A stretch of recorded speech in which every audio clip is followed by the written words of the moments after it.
नमस्कार दोस्तों, आज हम लोग पढ़ने वाले हैं क्लास 11 चैप्टर 2 हिस्ट्री।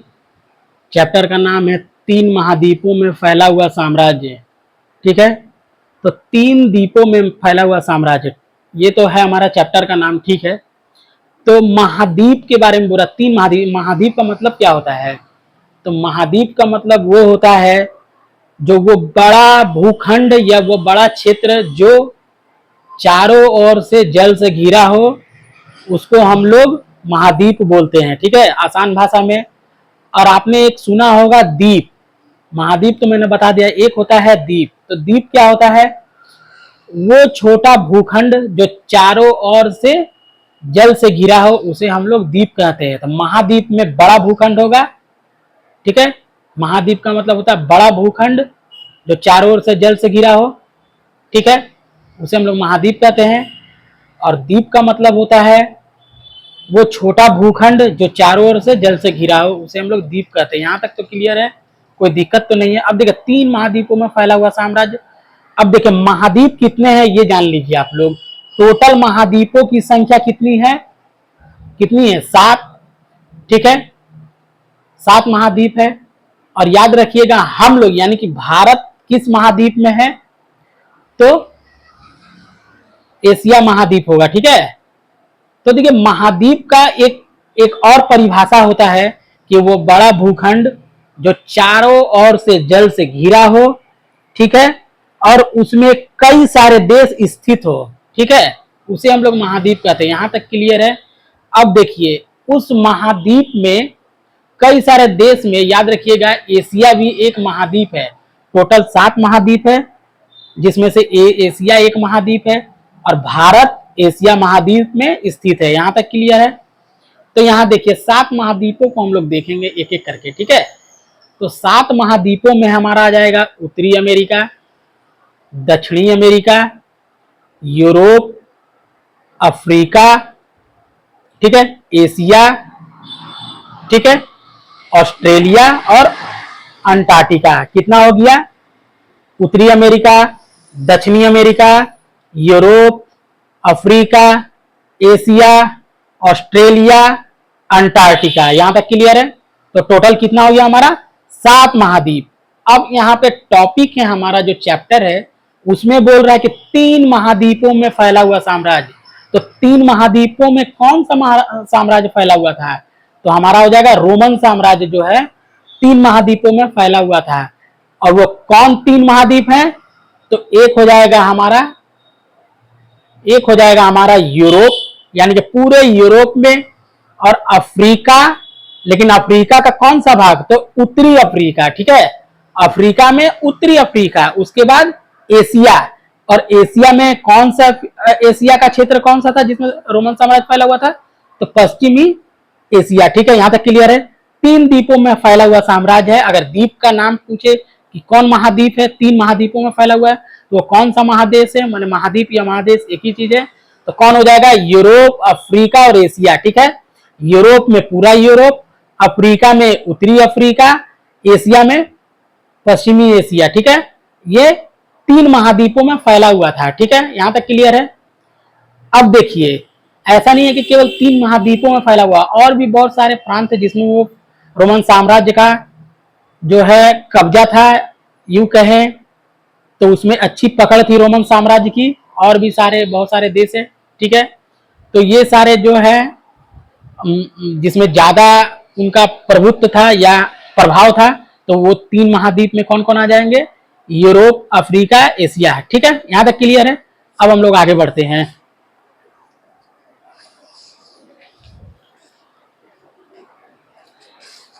अब देखिए 3 महाद्वीपों में फैला साम्राज्य, 3 महाद्वीपों में फैला हुआ साम्राज्य। ठीक है, अब महाद्वीप का मतलब मैं बता चुका हूं, लेकिन एक बार फिर से मैं बता देता हूं। महाद्वीप क्या है? ऐसा बड़ा भूखंड जो चारों ओर से जल से घिरा हो और जिसमें कई सारे देश स्थित हो। ठीक है, उसे हम लोग क्या कहते हैं? महाद्वीप कहते हैं। ठीक है, और देखिए 7 महाद्वीप है, और 7 महाद्वीप में एशिया महाद्वीप, एक एशिया महाद्वीप है। उस एशिया महाद्वीप में देखिए भारत स्थित है। ठीक है, यहाँ तक क्लियर है ना। अब आइए 7 महाद्वीप को फिर से हम लोग देख लेते हैं। तो हमारा 7 महाद्वीप में बता चुका हूँ, उत्तरी अमेरिका, दक्षिणी अमेरिका, यूरोप, एशिया, अफ्रीका और ऑस्ट्रेलिया, ठीक है, और अंटार्कटिका है। यहाँ तक क्लियर है। अब देखिए रोमन साम्राज्य, देखिए रोमन साम्राज्य जो है 3 महाद्वीपों में फैला हुआ था। मैं बता चुका हूं कौन, यूरोप, उत्तरी अफ्रीका और पश्चिमी एशिया, यहां तक हो गया। अब देखिए रोमन साम्राज्य को जानने के कुछ प्रमुख स्रोत है। एक है पाठ्य सामग्री, दूसरा दस्तावेज, तीसरा भौतिक अवशेष। अब देखिए एक एक करके इसको देखेंगे। पाठ्य सामग्री, अब ये पाठ्य सामग्री क्या होता है? उस समय व्यक्ति क्या करता था? इतिहास लिखता था, जिसे हम लोग उस समय के इतिहास को हम लोग क्या करते हैं?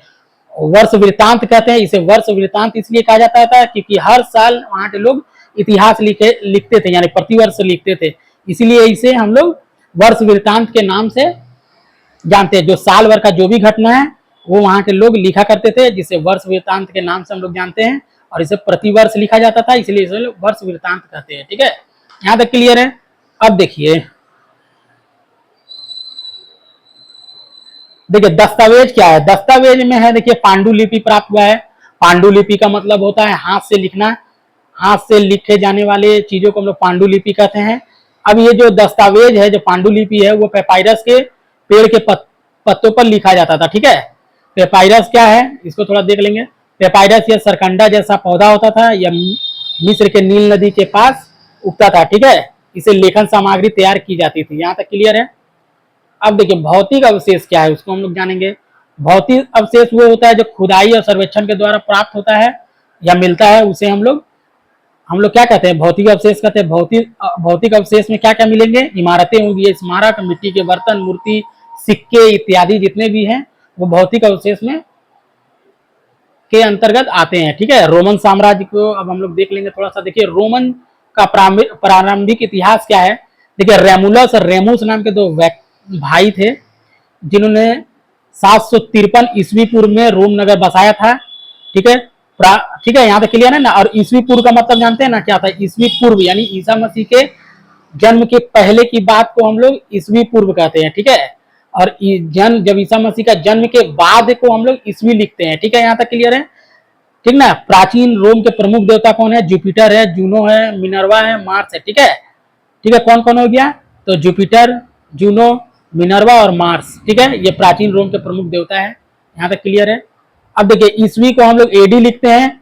ठीक है, ईस्वी का मतलब होता है ईसा मसीह के जन्म के बाद, और ईस्वी पूर्व का मतलब होता है जन्म के पहले। ईस्वी का मतलब होता है जन्म के बाद, ईसा मसीह के जन्म के बाद की घटना को ईस्वी, उसको हम इंग्लिश में एडी बोलते हैं। ठीक है, ईस्वी पूर्व माने ईसा मसीह के जन्म के पहले की बात हो रही है, उसको हम लोग बीसी लिखते हैं। यहाँ तक क्लियर है। यहाँ तक क्लियर है ना। आइए उसके बाद हम लोग देखते हैं।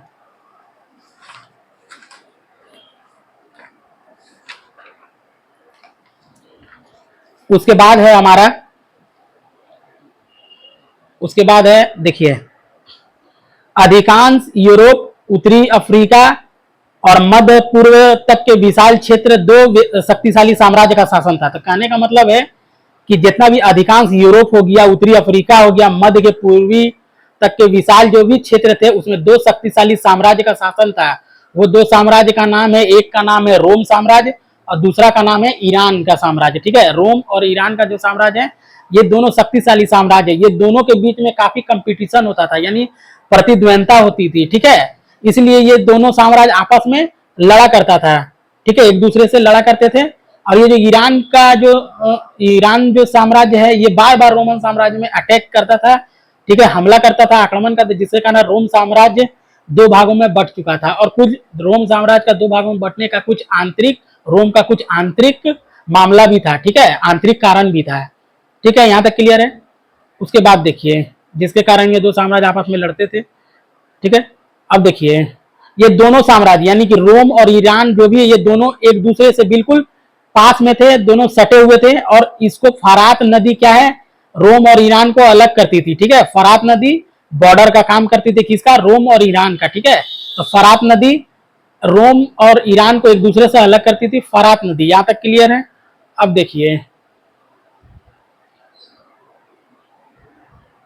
देखिए यूरोप और अफ्रीका को एक समुद्र के द्वारा अलग किया जाता था। ठीक है, यूरोप और अफ्रीका को कौन समुद्र या सागर द्वारा अलग किया जाता था? तो भूमध्य सागर द्वारा। याद रखिएगा, भूमध्य सागर को भूमध्य सागर को रोमन साम्राज्य का हृदय कहा जाता है। ठीक है, कौन सा सागर को रोमन साम्राज्य का हृदय कहा जाता है? तो भूमध्य सागर को। भूमध्य सागर क्या करता था? यूरोप और अफ्रीका को अलग करने का काम करता था। ठीक है, यहाँ तक क्लियर है। अब देखिए, भूमध्य सागर को रोमन साम्राज्य का हृदय कहा जाता था, यहाँ तक क्लियर है। अब देखिए, रोमन साम्राज्य का जो आकार था वो कैसा था? अर्धचंद्राकार। रोमन साम्राज्य का जो आकार था वो अर्धचंद्राकार था। ठीक है, अब देखिए, रोमन साम्राज्य में कुल 47 वर्ष तक शासन किया। 47 वर्षों में 25 सम्राटों ने शासन किया। ठीक है, रोमन साम्राज्य में कुल कितने सम्राटों ने शासन किया? तो 25 सम्राटों ने शासन किया। यहां तक क्लियर है। अब आगे हम लोग देखते हैं।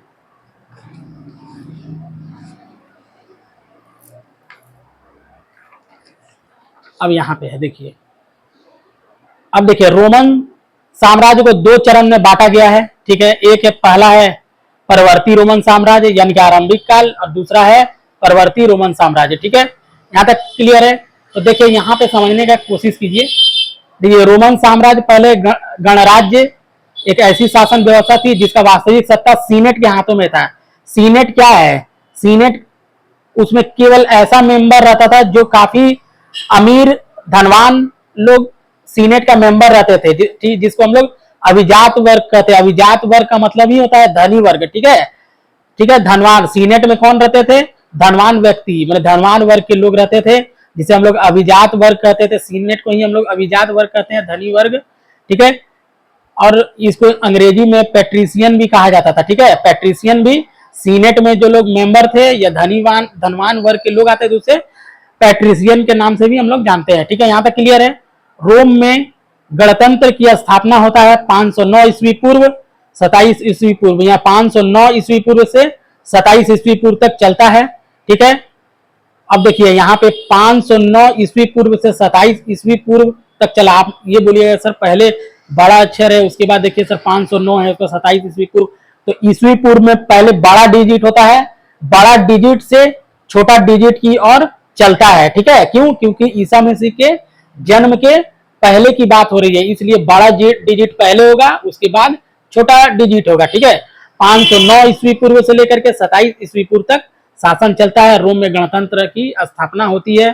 ठीक है, उसके बाद देखिए, 27 ईस्वी पूर्व में जूलियस सीजर के दत्तक पुत्र मतलब गोद लेना, उसे हम लोग बोलते हैं दत्तक पुत्र, ऑक्टेवियन ने ये जो सीनेट का जो है उसको, मैंने सीनेट मैंने रोम में गणतंत्र का तख्ता पलट देता है। ठीक है, और सत्ता अपने हाथों में ले लेता है। आगस्टक नाम से, ऑक्टेवियन जो है आगस्टक नाम से रोम का सम्राट बन बैठता है। ठीक है, ठीक है, ऑक्टेवियन जो है ये गणतंत्र का जो भी गणतंत्र है उसका तख्ता पलट कर देता है। ठीक है, उसके बाद ऑक्टेवियन जो है तख्ता पलट करके आगस्टक के नाम से रोम सम्राट बनता है, रोम का सम्राट बन बैठता है। ठीक है, यहां तक क्लियर है।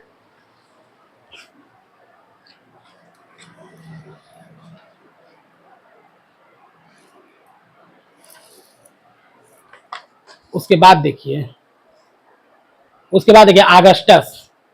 देखिए, आगस्टक ये पहला सम्राट आगस्टक ने 27 ईस्वी पूर्व में 27 ईस्वी पूर्व में एक राज्य स्थापित करता है, जिसे हम लोग प्रिंसिपेट के नाम से जानते हैं। ठीक है, आगस्टक 27 ईस्वी पूर्व में एक राज्य स्थापित करता है जिसे हम प्रिंसिपेट के नाम से जानते हैं। ठीक है, आगस्टक एक छत्र शासन था। ठीक है, आगस्टक का ही एक छत्र मतलब उसी का ही केवल बोल वाला था। ठीक है, आगस्टक का। ठीक है, अब देखिए, इसमें कुछ प्रमुख सम्राट बनते हैं, जैसे हम लोगों ने नाम सुना है जूलियस सीजर। ठीक है, ठीक ना, जूलियस सीजर का ही पुत्र था आगस्टक, जिसको दत्तक पुत्र के नाम से हम लोग जानते हैं।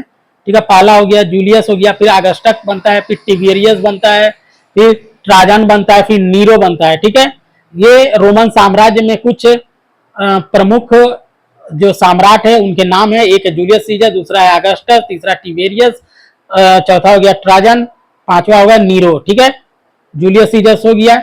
उसके बाद देखिए, अगस्टस के समय को ही हम लोग रोमन साम्राज्य का स्वर्ण युग या स्वर्ण काल के नाम से जानते हैं। तो किसके शासन काल को हम लोग स्वर्ण युग के नाम से जानते हैं? तो ऑगस्टस के शासनकाल को, ठीक है। उसके बाद देखिए नीरो के बारे में एक प्रश्न जानिए। नीरो क्या है? जब रोम जल रहा था तो नीरो क्या है? बांसुरी बजा रहा था, ठीक है। जब रोम जल रहा था तब नीरो क्या कर रहा था? बांसुरी बजा रहा था, ठीक है। यहां तक क्लियर है। उसके बाद देखिए रोमन साम्राज्य में, देखिए सबसे पहले यहाँ पे कुछ चीज को जानिए। एक तो पहला सम्राट हो गया, एक तो सम्राट था, ठीक है। दूसरा था हमारा सीनेट, ठीक है। और तीसरा सेना, ठीक है। सेना, सीनेट और सम्राट, इन सब का ही क्या था? इन सब का ही रोमन साम्राज्य में क्या था? बोलबाला था। और इसी के माध्यम से रोमन साम्राज्य का जो है बोलबाला था, और ये इन्हीं लोग का देखा जाए तो शासन चल रहा था, ठीक है। सम्राट में ये लोग थे Caesar, Augustus, Tiberius, Trajan, Nero. Senate में आप जानते ही हैं अमीर लोगों का शासन, और सेना था, ठीक है, जो रोमन साम्राज्य को सुरक्षा प्रदान करता था, ठीक है। और उसके बाद देखिए ये तो होने के बाद यही लोग रोमन साम्राज्य में तीन ही प्रमुख थे, ठीक है, सम्राट, सीनेट और सेना, ठीक है। इन्हीं लोग रोम साम्राज्य को चलाते थे, ठीक है। और दूसरा है देखिए रोम साम्राज्य में दास प्रथा का बहुत बोलबाला था, ठीक है। जो भी काम होते थे सब दास के माध्यम से ही कराए जाते थे। और इटली में 30 लाख में केवल 30 लाख, जब 75 लाख जनसंख्या थी इटली की, ठीक है। ये जो इटली की जो जनसंख्या है 75 लाख थी, जिसमें 30 लाख केवल क्या थे? दास थे, ठीक है। यानी तो कहने का मतलब कि जो भी काम हो रहा है सब दास के ही माध्यम से हो रहा है। जो यहाँ के लोग हैं वो दासों पर ही निर्भर रहा करते थे, ठीक है। उसके बाद देखिए रोम का प्रमुख दास व्यापार केंद्र जो जिसको हम लोग बोलते हैं डेलोस द्वीप, ठीक है। डेलोस द्वीप है जो इटली में स्थित है। ये दास व्यापार का केंद्र था, ठीक है। दास व्यापार का केंद्र, रोम का प्रमुख जो दास व्यापार का केंद्र वो कौन है? डेलोस द्वीप, ठीक है। यहीं से दासों का खरीद बिक्री होता था, ठीक है। और दास को युद्ध में जो भी साम्राज्य को जीता जाता था, ठीक है, वहां से जो भी लोगों को पकड़ करके लाया जाता उसे दास बना लिया जाता था, ठीक है। और अपने घर के कामों के लिए उसे प्रयोग करते थे, ठीक है। यहां तक क्लियर है। अब देखिए 4वीं शताब्दी के प्रारंभिक भाग में कॉन्स्टेंटाइन प्रथम का शासनकाल है। देखिए कॉन्स्टेंटाइन आ गया। 4वीं शताब्दी के प्रारंभिक काल में कॉन्स्टेंटाइन का शासन प्रारंभ होता है, ठीक है। आरंभ होता है। और देखिए उसके बाद देखिए ईसाई धर्म को राज धर्म बनाने वाला कौन है? कॉन्स्टेंटाइन, ठीक है। अब याद रखिएगा कि ईसाई धर्म को किसने राज धर्म बनाया या राज धर्म घोषित किया? तो कॉन्स्टेंटाइन होगा, ठीक है। यहां तक क्लियर है। अब देखिए 6ठा नंबर, अब यहां पे उसके बाद देखिए कॉन्स्टेंटाइन, उसके बाद देखिए कॉन्स्टेंटाइन ने सॉलिड्स, देखिए कॉन्स्टेंटाइन ने सॉलिड्स नाम का एक सिक्का चलाया था जो कि सोना का सिक्का था और 4.5 ग्राम का शुद्ध सोने का बना हुआ था। तो इसको याद रखिएगा कि कॉन्स्टेंटाइन ने सोने के सिक्के जारी किए थे या सोने के सिक्के चलाए थे। उस सोने का सिक्का का क्या नाम था? तो सॉलिड्स नाम था, ठीक है। सॉलिड्स नाम का एक सिक्का चलाया था किसने? तो कॉन्स्टेंटाइन ने जो सोने का सिक्का चलाया था उसका नाम क्या था? तो सॉलिड्स, ठीक है। कितने ग्राम का था? तो 4.5 ग्राम का शुद्ध सोने का सिक्का, ठीक है। अब देखिए कॉन्स्टेंटाइन ने कुस्तुस्तुनिया नामक नगर बसाया था। तो कुस्तुस्तुनिया नामक नगर किसने बसाया था? तो कॉन्स्टेंटाइन ने, ठीक है। आई होप दोस्तों आपको ये चैप्टर थोड़ा बहुत समझ में आया होगा, ठीक है। फिर हम लोग मिलते हैं, इसी का PYQ मैं आपको बताऊंगा, ठीक है। अगला एक वीडियो में बनाऊंगा, उसमें इसके PYQ में नहीं कहूंगा, MCQ कहूंगा, ठीक है। MCQ को हम लोग इस चैप्टर के MCQ को करेंगे तो और भी जो भी टॉपिक है इससे मिलता जुलता वो भी कवर हो जाएगा आपका, ठीक है। तो चैनल को सब्सक्राइब कर लीजिएगा, ठीक है। एक नए वीडियो के साथ हम लोग मिलते हैं, तब तक के लिए धन्यवाद।